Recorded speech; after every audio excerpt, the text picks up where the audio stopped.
Welcome to Muscle Maintenance with InShape Fitness. I'm Coach Kim, and today's podcast workout is called Amp Up the Morning.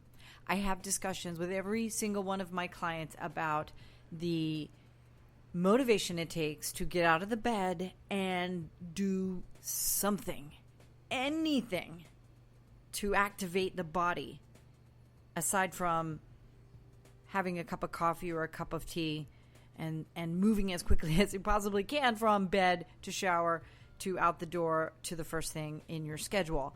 And the debate will probably never go away, actually. But the debate with a couple of my clients is a debate of, could you do these exercises in the bed before you actually get out of bed? Or do you have to get out of bed and go to your living room floor, which is essentially what I've been talking about for the last several years. I exit my bed, move to a place in my New York City apartment. So there's only one place that's possible for me to go to do my routine in the mornings. I'm in my pajamas, so that part we're clear on. We don't need to get dressed and have fancy clothes on.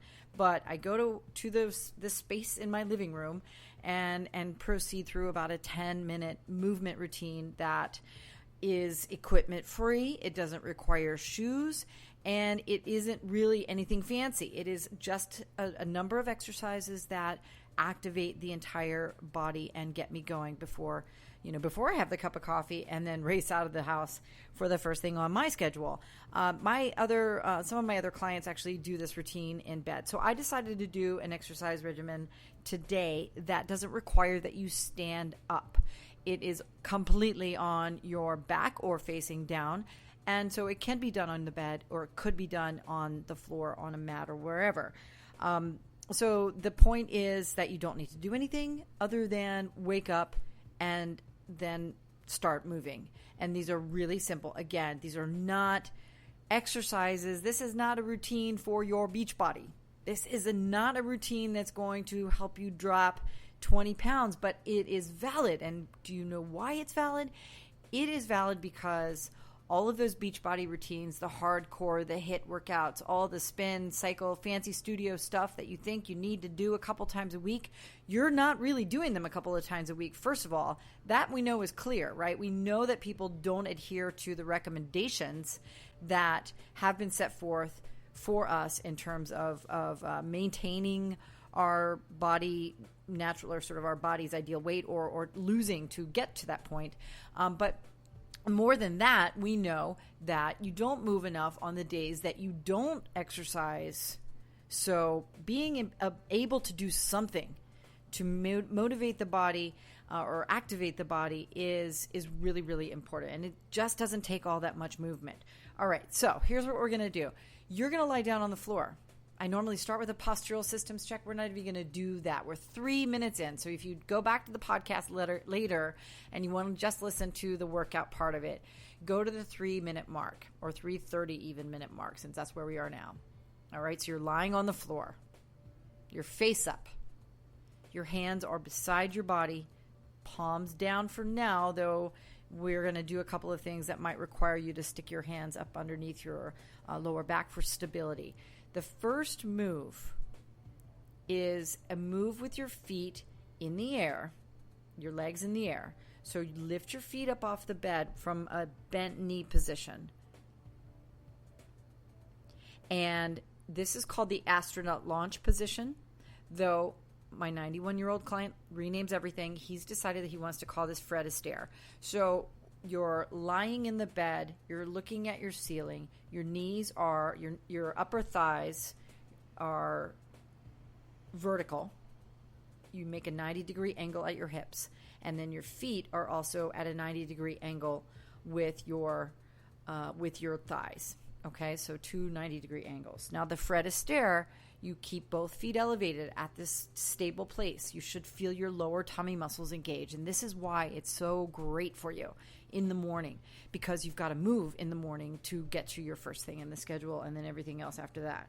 Fred Astaire is where you leave the one leg still, the other leg hinging at your hips only. Your knee does not move. You tap the foot onto the bed and then lift it back up to your start position. And you're going to do that for 30 seconds. Go ahead and get started. You could do 30 if you're moving fast. I would encourage you not to do 30. I would encourage you to aim for around 21, 20 to 21, maybe 22. But you're halfway through, more than halfway through actually. 8 seconds left now. 7, 6, just tapping. You should feel your hip. You should feel your right thigh if you're moving your right leg, or your left thigh if you're moving your left leg. And then your lower tummy muscles are going to continue to feel engaged. Now let's switch legs. The other leg is stable, and then you tap down with the opposite leg. And again, move slowly. Remember to control the motion, because when you switch directions each time, you have the opportunity to metabolically gain from the stop and start again. If you build momentum by letting there be kind of a lazy sort of slingshot from one extreme to the other, then you're not controlling the movement and you're not benefiting quite as much. That 30 seconds is over as well. Now let's just do it one more time, but this time for 30 seconds, we're going to alternate. One leg, then the other. One leg, then the other. Slow. So it's 1, lift, 1, lift. All right, so you're going to do about half as much because I really want this to slow down. And you've got about 15 more seconds. And again, we're just face up. You're still just lying on your bed. Your alarm clock goes off. You may have hit snooze once, but you have opened your eyes, and instead of barreling down the hall to the bathroom to jump in the shower or to the kitchen to start the coffee, you are taking deep breaths. You are moving your body and activating your energy supply and your metabolism. Okay, now you can put your feet on the bed, but keep your knees bent. And make sure that your feet are pretty close to your butt. Because guess what you're going to do next? One of my favorite exercises, you probably know, but if you've been listening to me over the years, you know, I'm not that complicated. It's kind of always the same sort of stuff, right? Hip bridge is next because the hip bridge position is the most amazing feeling. It is so great for you to stretch out your hip flexors and to activate the back of the leg. So the reason your feet need to be fairly close to your butt, when you lift up between your knee and your ankles, should be a straight line up and down. Then think about this as well. We're going to do some dips for 30 seconds in just a few seconds, but I want you to think about your foot placement.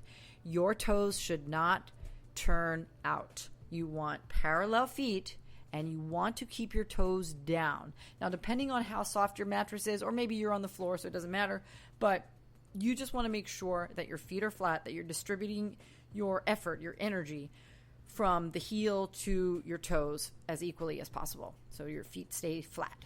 Okay, now you lower down and lift up for 30 seconds. Lower down, inhale. Lift up, exhale. Lower down, inhale. Lift up, exhale. This is really easy for a lot of people. Okay, so if you do a few, but you should, so think about, try to get inside of your body, like make the brain, create little clones of your brain and shoot them into the parts of your body to try and feel the movement, the muscles that are needed. You shouldn't just feel your thighs. You should feel your hamstrings supporting the body weight as it lifts back up. And if you're having a hard time with that, make it harder for you. So lift up one leg and try with just one leg. Now, whenever you do that, you want to make sure you do the same number on both legs. But it is really good to try these on one leg. All right? So that's the hip bridge. Now, lower back down and just shake out your legs a little bit. We're going to go back to that astronaut launch position because I want to do an exercise that, it's kind of like, it's like the adductor exercise, the equipment that you might see in the gym where you open your legs and close your legs. Open your legs and close your legs. And you might do this if you have a resistance band. You might do it with the resistance band. But I find that it doesn't really matter all that much if you move slowly and you think about what you're doing. So you're lying on your back again. Your butt is back down on the bed or floor. And then you lift up your feet into that double 90-degree angle position. Right? So like a small H. 90 degrees at your hips, 90 degrees at your knees. And now slowly open up the legs, hinging at the top of the leg.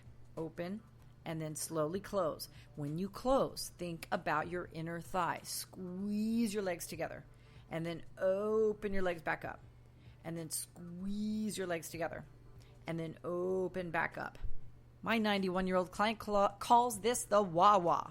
And the reason he does really confuses me. It has something to do with Ontario and geese.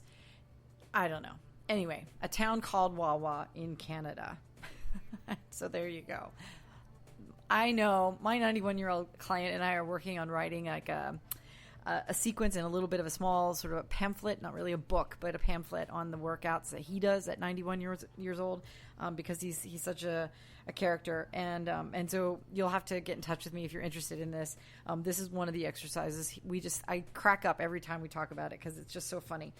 So that's the wah-wah. Now what I want you to do is turn to your left side. Side exercises are really important, and I've talked endlessly about how the interaction with what's going on to the side of your body, lateral interactions and rotational movements, are such a really interesting sort of they're neglected components to exercise regimens because we're so focused on things like burning calories and being on a treadmill or being on a bicycle or being, or walking or jogging or whatever, that we tend to forget about the significance of the muscles that reside on the side of our bodies. And so you're lying on your left side. Your knees are basically still in the same position. It's still that double 90-degree angle position where you're 90-degree angle bent at the hips and at the knees. And then the clamshell is where you lift up the right leg. Again, remembering that transition from the directional change. Lift up, pause for a fraction of a second, and then squeeze on the way back down so that you benefit from the exercise completely to the greatest degree. So this is just a clamshell. I'm sure you've heard of it. And again, people do these with resistance bands all the time. If it's too easy for you, make the clamshell a clamshell with a kick. So you lift up, you extend your leg out straight with a flexed foot, then you bend the knee, then you lower the leg back down. That's all it is. All right, that was 30 seconds. We're going to lift up now into a side plank. That means that you prop your body up onto your elbow. And if you can straighten your legs and hold a regulation full side plank, that's awesome for about 20 seconds. If not, you can bend your knees and rest on the bottom of your left knee in this case, because we're working the left side even though we were just working the right leg. 20 seconds is going, and you're about halfway through.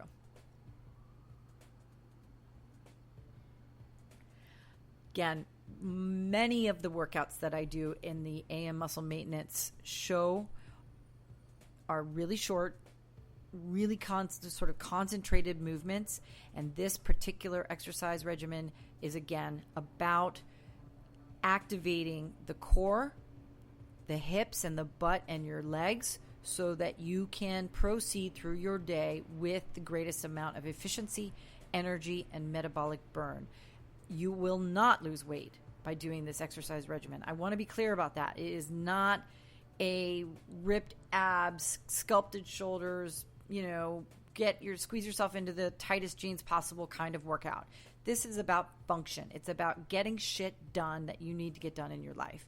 Excuse my language. I've totally lost a filter to using profanity recently. Okay, let's switch to the other side. We're going to go to the right side now and work the left leg in the clamshell. So you're going to flip over. You're orienting your knees and your legs again, and then you lift up the left leg and lower it back down.